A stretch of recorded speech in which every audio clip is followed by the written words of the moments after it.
AKSIS Academy daily current affairs.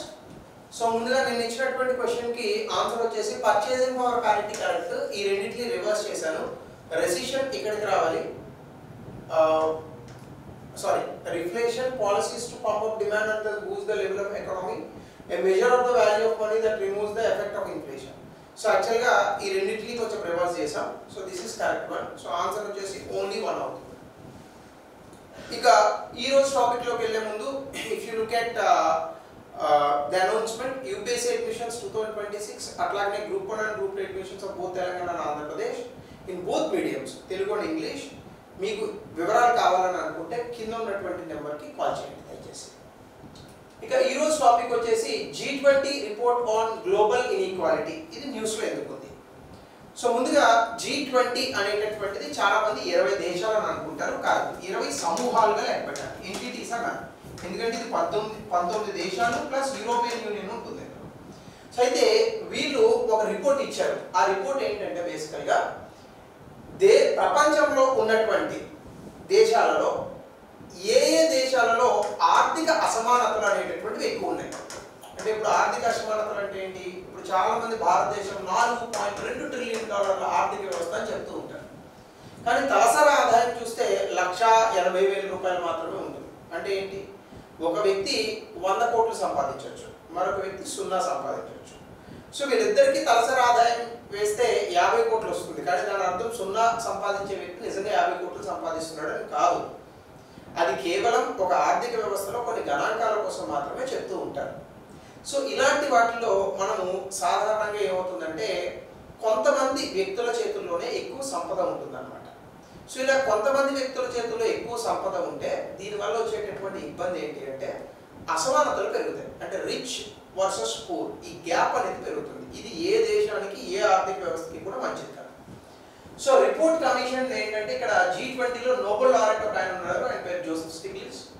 So key finding ఇక్కడ ఏంటంటే India గురించి భారతదేశంలో ఉన్నటువంటి రిచెస్ట్ 1% పీపుల్, అంటే భారతదేశంలో ఉన్న 1% సంపన్నులు ఎవరైతే ఉన్నారో వాళ్ళ దగ్గర 62% సంపద ఉందట. అంటే భారతదేశంలో ఉన్న 1% మంది దగ్గర 62% సంపద ఉన్నది. 99% మంది వ్యక్తుల దగ్గర కేవలం 38% సంపద మాత్రమే ఉన్నది. ఇది 2000 నుంచి 2023 అంటే 23 సంవత్సరాల వ్యవధిలో జరిగినటువంటి అంశం. సో ఈ రిపోర్ట్ ఏం చెప్తుందంటే గ్లోబల్ ఇన్ఈక్వాలిటీ అంటే ప్రపంచవ్యాప్తంగా అసమానతలు చాలా ఎమర్జెన్సీ లెవెల్స్కి పెరిగిపోయాయి. ఇలా పెరిగిపోవడం వల్ల ప్రజాస్వామ్యం దెబ్బతింటుంది. అలాగే క్లైమేట్ చేంజ్, వాతావరణ మార్పులకు సంబంధించి మనం తీసుకొచ్చే జాగ్రత్తలు కూడా ఇబ్బంది పడతాయి. సామాజికంగా ఉన్నటువంటి స్థిరత్వం, సోషల్ స్టెబిలిటీ కూడా దెబ్బతింటుంది. ఎందుకంటే ఎక్స్ట్రీమిజమ్స్ అలాగే నక్సలిజమ్స్ ఇవన్నీ సోషల్ స్టెబిలిటీ ఇన్ఈక్వాలిటీలోంచి పుడతాయి. సో ఇవి తెలుసుకునే ముందుగా మనం G20 గురించి చూద్దాం. G20 అనేటటువంటిది 1999 తర్వాత ఆసియాలో ఒక విపరీతమైనటువంటి ఆర్థిక మాంద్యం వచ్చింది. ఈ ఆసియా ఫినాన్షియల్ క్రైసిస్ తర్వాత ఆసియాలో ఉన్నటువంటి సెంట్రల్ బ్యాంక్ దేశాలకు సంబంధించి finance ministers, central bank governors వీళ్ళందరూ కలిసి ఒక ఫోరంని స్టార్ట్ చేశారు. అదే ఈ G20. అంటే G20 ఫస్ట్ ఆఫ్ ఆల్ అది ఆర్గనైజేషన్ కాదు, అది ఒక ఫోరం లాగా స్టార్ట్ అయింది. 2007లో దేశంలో ప్రపంచంలో ఉన్నటువంటి కొన్ని దేశాలు, ఆ దేశాల తాలూకు అధినేతలు కలిసి ప్రపంచవ్యాప్తంగా ఒక గ్లోబల్ ఫినాన్షియల్ క్రైసిస్ వచ్చింది. సో ఇది 2008 ఆ ప్రాంతం, 2007, 2006 ఆ ప్రాంతంలో యునైటెడ్ స్టేట్స్ని చాలా ఎక్కువగా ఇబ్బంది పెట్టింది. తర్వాత ఈ క్రైసిస్ ప్రపంచంలో వేరే దేశాలకు కూడా పాకిందనమాట. అప్పుడు ఈ హెడ్స్ ఆఫ్ ద స్టేట్స్ ఎవరైతే ఉన్నారో వీళ్ళందరూ ఈ G20 ఫోరంకి రావడం మొదలుపెట్టారు. అంటే హెడ్స్ ఆఫ్ ద స్టేట్స్ అంటే అప్పటి వరకు దేశాధినేతలు వచ్చేవాళ్ళు కాదు, central bank governors, finance ministers మాత్రమే వెళ్ళేవాళ్ళు. కానీ ఇప్పుడు దేశాధినేతలు G20కి రావడం మొదలుపెట్టారు. సో 2009లో ఇది ఒక premium forum of international economic cooperation అంటే అంతర్జాతీయ ఆర్థిక సహకారానికి సంబంధించి ఒక ఫోరం లాగా వచ్చింది. తర్వాత ఇది G20గా పరిణామం చెందింది. సో ఈ G20లో అమెరికా, ఈ అన్ని దేశాలు కూడా ఉంటాయి ఆబ్వియస్గా. ఇందులో ఇండియా కూడా ఉంది. సో ఇలా G20లో మనకి Argentina, Australia, Brazil, Canada, China, France, Germany, India, Indonesia, USA అన్ని దేశాలు కూడా ఉన్నాయి. పాకిస్తాన్ కనిపించదు మీకు ఇక్కడ. ఓకే, ఇది గుర్తుపెట్టుకోవాలి. సో ముఖ్యంగా అభివృద్ధి చెందుతున్న దేశాలు ఉంటాయి. దీంతో పాటుగా ఆఫ్రికన్ యూనియన్, యూరోపియన్ యూనియన్ ఈ రెండు బాడీస్. సో ఆఫ్రికన్ యూనియన్లో చాలా ఆఫ్రికా దేశాలు ఉంటాయి, అవన్నీ ఇందులో పార్ట్ అవుతాయి. సో కాబట్టి G20 అంటే చాలా మంది 20 దేశాలను అనుకుంటారు. కాదండి, 20 దేశాలు కాదు, 20 కన్నా ఎక్కువ ఉంటాయి. అయితే మీకు ఇందాక చెప్పినట్టుగా G20 అనేటటువంటిది ఒక ఆర్గనైజేషన్ కాదు. అందుకే దీనికి ఒక పర్మనెంట్ సెక్రటేరియట్ ఉండదు. ఇది కేవలం కంట్రీస్ మధ్య రొటేట్ అవుతూ ఉంటుంది. అందుకే దానికి ఒక పేరు ఉంది, ట్రాయికా అంటారు. ట్రాయికా అంటే ఎక్కడ G20 మీటింగ్ జరిగినా, గతంలో G20 మీటింగ్ ఎవరితో జరిగింది, ఇప్పుడు ఎవరి వద్ద జరుగుతుంది, తర్వాత ఎవరి దగ్గర జరగబోతోంది అనేటటువంటి 3 దేశాలని ఇస్తారు. ఇలా 3 దేశాల గురించి చెప్తారు కాబట్టి దాన్ని ట్రాయికా అంటారు. అయితే G20కి ఎందుకు ఇంత విపరీతమైనటువంటి క్రేజ్ అండ్ ఇంపార్టెన్స్ వచ్చాయి? ఎందుకంటే ఈ G20 దేశాలన్నింటినీ కలిపితే 85% ప్రపంచంలో ఉన్న జీడిపి ఉంటుంది. ప్రపంచంలో 75% ఉన్నటువంటి ట్రేడ్ అంటే వాణిజ్యం అంతా ఈ దేశాల మధ్య జరుగుతుంది. ఇండియా, చైనా ఉన్నాయి కాబట్టి 66% ప్రపంచంలో ఉన్న పాపులేషన్ అంతా కూడా ఈ G20లోనే ఉంటుంది. సో ఈ G20 రెండు అంశాల గురించి చెప్తుంది. అదేంటంటే ఒకటి ఫినాన్స్ ట్రాక్, ఇదేమో finance ministers, central bank governors కలుస్తారు. రెండోది షెర్పా ట్రాక్. షెర్పా ట్రాక్ అంటే ఏంటంటే ఈ మెంబర్ కంట్రీస్ నుంచి రిప్రజెంటేటివ్స్ వస్తారు, Sherpas, heads of the governments వస్తారు. సో 2023లో మనకి ఇండియా ఫస్ట్ G20 సమ్మిట్ ఇండియాలో మొట్టమొదటిసారిగా జరిగింది. దానికి ఒక థీమ్ కూడా ఇచ్చాం, 1 ఎర్త్ 1 ఫ్యామిలీ 1 ఫ్యూచర్. ఇట్లాంటి క్వశ్చన్స్ అడుగుతూ ఉంటారు. సో అలాగే ఆఫ్రికా యూనియన్ కూడా ఇటీవల కాలంలో G20లో జాయిన్ అయింది. అట్లాగే ప్రపంచవ్యాప్తంగా బయోఫ్యూయల్ అలయన్స్ కూడా తీసుకొచ్చారు. ఇది కూడా మోడీ గారి నేతృత్వంలోనే 19 దేశాలు 12 ఆర్గనైజేషన్స్ కలిసి ప్రపంచంలో బయోఫ్యూయల్ ని తీసుకురావాలని ఆలోచించారు. అలాగే ఇండియా మిడిల్ ఈస్ట్ కారిడార్ అంటే భారతదేశం నుంచి మిగతా ప్రాంతాలకు, ముఖ్యంగా యూరోప్ వరకు కూడా రోడ్డు రవాణా మార్గాలను ఏర్పాటు చేసేటటువంటి ప్రయత్నం కూడా చేశారు. ఇది G20కి సంబంధించినటువంటి బేసిక్స్. అయితే ఈ G20 ఇప్పుడు ఆర్థిక అసమానతలకు సంబంధించి ఒక రిపోర్ట్ ఇచ్చింది, అది చూద్దాం. ఆ రిపోర్ట్లో ఏం చెప్పారు? ఒక ట్రెండ్స్ కనుక్కున్నారు. అదేంటంటే దేశంలో టాప్ 1% ప్రపంచంలో ఉన్నటువంటి 1% మంది సంపన్నుల చేతిలో 41% మనకి ఉన్నటువంటి సంపద ఉన్నది. అంటే కొత్తగా సృష్టించిన సంపదలో 1% మంది దగ్గర 41% సంపద ఉన్నది. అలాగే కింద నుంచి 50% తీసుకుంటే 50% మంది వ్యక్తుల చేతుల్లో కేవలం 1 సంపద మాత్రమే ఉన్నది. అంటే రిచ్ వర్సెస్ పూర్ అనేటటువంటి గ్యాప్ చాలా ఎక్కువగా ఉంది. ఇంక ఇండియాకి సంబంధించి కనుక చూస్తే టాప్ 1% పీపుల్ దగ్గర 62% వెళ్తుంది.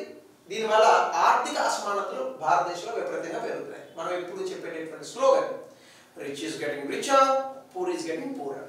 అట్లాగే గ్లోబల్ స్లోడౌన్, ప్రపంచంలో కోవిడ్ తర్వాత వచ్చినటువంటి కొన్ని ఇబ్బందుల కారణంగా పోవర్టీ కూడా చాలా తక్కువగా తగ్గుముఖం పట్టింది. 2020 నుంచి పోవర్టీ రిడక్షన్ అనేటటువంటిది చాలా ఇబ్బందుల్లో ఉంది. అంటే పూర్తి స్థాయిలో మన పేదరికాన్ని తగ్గించలేకపోయాం. ఇంకా ప్రపంచంలో 230 కోట్ల మంది ఆకలితో ఇబ్బంది పడుతున్నారు. ఆకలి లేక కాదు, ఆకలితో అంటే ఆకలి వేసిన ఆహారం దొరకనటువంటి అభద్రతా భావంలో వాళ్ళు బ్రతుకుతున్నారు. అలాగే 130 కోట్ల మంది వాళ్ళకి ఏమైనా ఇబ్బందులు వస్తే వాళ్ళ జేబులోంచి అత్యధికంగా హెల్త్ కోసం డబ్బులు ఖర్చు పెట్టేటటువంటి పరిస్థితి ఉన్నది. ఇంపోవరిస్డ్ అయిపోతున్నారు. సో ఇవన్నీ ఈ యొక్క రిపోర్ట్లో చెప్పినటువంటి అంశాలు. దాంతో పాటుగా దేశాల మధ్య కనుక మనం చూస్తే overall inequality between the countries అంటే దేశాల మధ్య ఉన్నటువంటి ఈ యొక్క ఇన్ఈక్వాలిటీ అంటే అసమానతలు తగ్గుముఖం పట్టాయంట. ఎందుకు? చైనా ఇండియాలో అద్భుతమైన జీడిపి గ్రోత్ అనేటటువంటిది ఉంది. అయితే కానీ విత్ ఇన్ ద కంట్రీస్ మాత్రం అంటే దేశాల మధ్య ఉన్నటువంటి అసమానతలు తగ్గుతున్నాయి, కానీ దేశంలో ఉన్నటువంటి అసమానతలు మాత్రం పెరుగుతున్నాయి. ఇది మీరు గుర్తించదగినటువంటి చాలా ఎమర్జెన్సీ సిచ్యువేషన్. అట్లాగే డెమోక్రసీ, ఇప్పుడు ఇలాగే దేశాల మధ్య ఉన్నటువంటి ఆర్థిక అసమానతలు కనుక పెరిగిపోతే దీనివల్ల ఏమవుతుంది?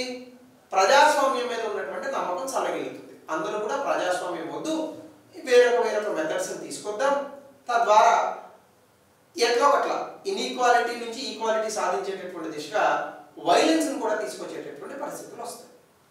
సో కాబట్టి దీనివల్ల ఇంప్లికేషన్స్ ఏముంటాయి? సామాజికంగా చూస్తే అసమానతలు పెరిగిపోతాయి. సో మనకున్న ఇన్స్టిట్యూషన్స్ అంటే ప్రభుత్వాల మీద ఉన్నటువంటి భరోసా, నమ్మకం ఇవన్నీ తగ్గుతాయి. పాపులేషన్ పెరుగుతుంది. ఎవరైతే మీకు ఇది చేస్తాం అది చేస్తామని చెప్పేటటువంటి రాజకీయ నాయకులు వ్యక్తులు ఉంటారు, వాళ్ళని నమ్ముతారు. దీనివల్ల సమాజం విడిపోయే ప్రమాదం ఉన్నది.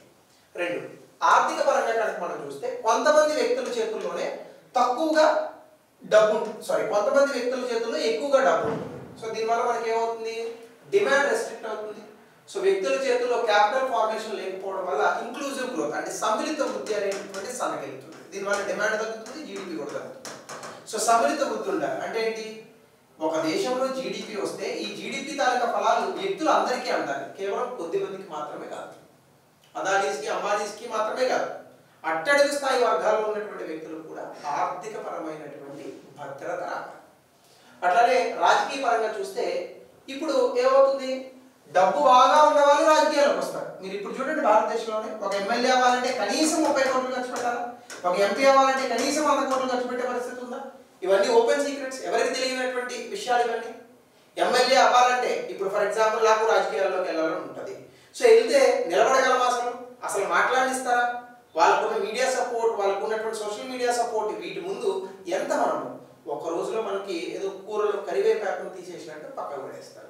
సో దేశానికి సేవ చేయాలనేటటువంటి ఆశ ఉంటే సరిపోదు, రాజకీయాల్లో నిలదొక్కోవాలంటే డబ్బు ఉండాలి అనేటటువంటి ఒక దిక్కుమాలిన సాంప్రదాయాన్ని తీసుకొచ్చాం. సో ఇప్పుడు అలాగే ఉంది. అలాగే అన్ఈక్వల్ ఆపర్చునిటీస్, మనం ఆన్ కాన్స్టిట్యూషన్ ఆన్ పేపరే చెప్తుంది అందరికీ సమాన హక్కులు ఉన్నాయి రాజకీయాల్లో. ఏది మీరు నేను నిజంగా సమాన హక్కులతో రాజకీయాల్లో పోటీ చేద్దాం కదండి, మన ఇంట్లో వాళ్ళు కూడా ఓటేస్తారో ఏదో డౌట్. సో కాబట్టి ఇక్కడ మనం అర్థం చేసుకోవాల్సింది ఏంటంటే రాజకీయ పరంగా అలాగే మనకి సంబంధించి సామాజిక పరంగా ఆర్థిక పరంగా అనేక ఇబ్బందులు ఈ యొక్క ఆర్థిక అసమానతల వల్ల వస్తాయి. ఇది మనం గుర్తుపెట్టుకోవాలి. సో దీనికి రిలేటెడ్గా ఒక ప్రశ్న దయచేసి కామెంట్ సెక్షన్లో ఆన్సర్ని తెలపండి. దీనిపైన మీ అభిప్రాయాలు కూడా చెప్పండి. ఆర్థిక అసమానతలు పెరుగుతున్నాయి, దీనికి మీరు ఏమంటారు, పెరుగుతున్నాయా లేవా? సో అట్లానే in the light of recent G20 Commission report by Joseph Stiglitz discussed the implications of rising inequality on sustainable development and social stability. 200 points. So improve your answer writing. So thank you. రేపటి సెషన్లో మరలా కలుద్దాం.